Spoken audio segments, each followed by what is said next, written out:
Alright, we're building on our ideas about area, and now we're just using triangles and parallelograms just to continue working with area. Again, we're working towards surface area.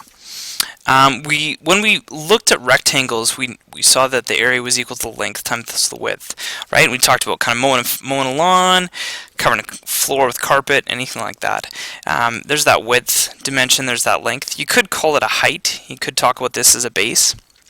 And now, for a triangle, we're going to talk about the same dimensions, a width or a height, a length or a base. But the key question here is about how much we're working with, right? Because if we sort of fill this back in, this was our rectangle, right? That if the whole shape was the same width all the way across, we'd have a rectangle. If the whole shape was the same length all the way across, we'd have a rectangle. But what we're really doing here is we're just cutting it in half, making a triangle. So what fraction of a rectangle is a triangle? The answer is half. And that changes our formula by doing this to it. Now we're not working with the whole length times width, we're working half the length times width. We're not working with the whole base times height, we're working with half the base times height. You might see this as just written like this, half BH, or you might see this as like base times height divided by 2. You might see this as half length times width, or length times width divided by 2, like that. Anyway, you write it. This is the formula we're going to be working with for a triangle. So here's a few examples. This would be a right triangle, so we're looking at the height of 12, the length of 14. So area equals 1/2 base times height. Because again, it's half a rectangle, half a length times width. So it's half of 14 times 12, and you can just do that on your calculator using 0.5 maybe for the half, or dividing everything by 2.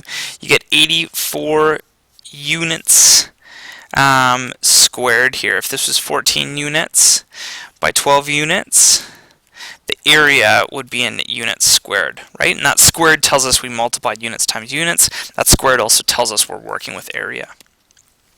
The second one here, we'd have to find the vertical height, right? We'd have to cut that basin along the middle somewhere, along its length somewhere at a right angle, and now we have a height we can work with. So again, we'll use half base times height, or 0.5 times the 6 times the 10, work that out on our calculators. We get 30 units squared here. The last one's a little different, because we don't have a shape like this. This height wouldn't really work. We need the whole height of this whole triangle, because I mean, if you piece that out, if you cut that into pieces, you'll see that it'll fill half of this rectangular shape. Or you would see that if we use 9 and 6, we would could fill something that's 9 by 6, again, if you cut that into pieces. So the area, again, half base times height. We're using a vertical height, half of 0.5 times 6 times 9 equals 27 units squared, right? As long as we're using this height right here, this 9 right here on the side. So maybe just pause, you guys make sure you've got your formulas in, make sure you know how to use them, make sure you know that we're working in units squared, make sure you know where the 6 and the 10 come from, the 14, the 12, the 6 and the 9. You got your formula and you got your answers in units squared. So triangles are really that simple, just half of the rectangular formula. Parallelograms, if we kind of look at this shape and look at what's going on here, we'll see in this case, we're going to work with a vertical height, but we call that the height there.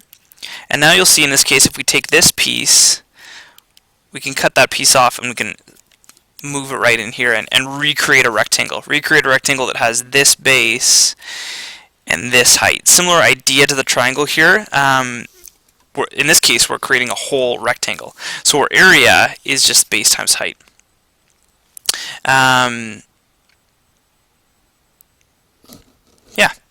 So for this guy, I don't think we have a height on there, but let's use 16 as our height, and let's use 24 as our base.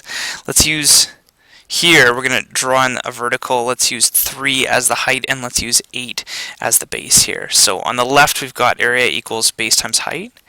So now we're looking at an area of 16 by 24, and to fill that area we would need 384 square units. Sorry, units squared. Right, base times height, 16 times 24. On the right, area equals same thing, base times height, 3 by 8 equals 24 square units. See if you can do some practice. And again, make sure you've got all these different area formulas straight in your head. We dealt with rectangles, we dealt with circles, we dealt with triangles, now we're dealing with parallelograms. So we're going to need all that so to kind of combine for surface area down the road. So make sure you've got those 4 shapes straight in your minds and you can work with each one of them. Good luck.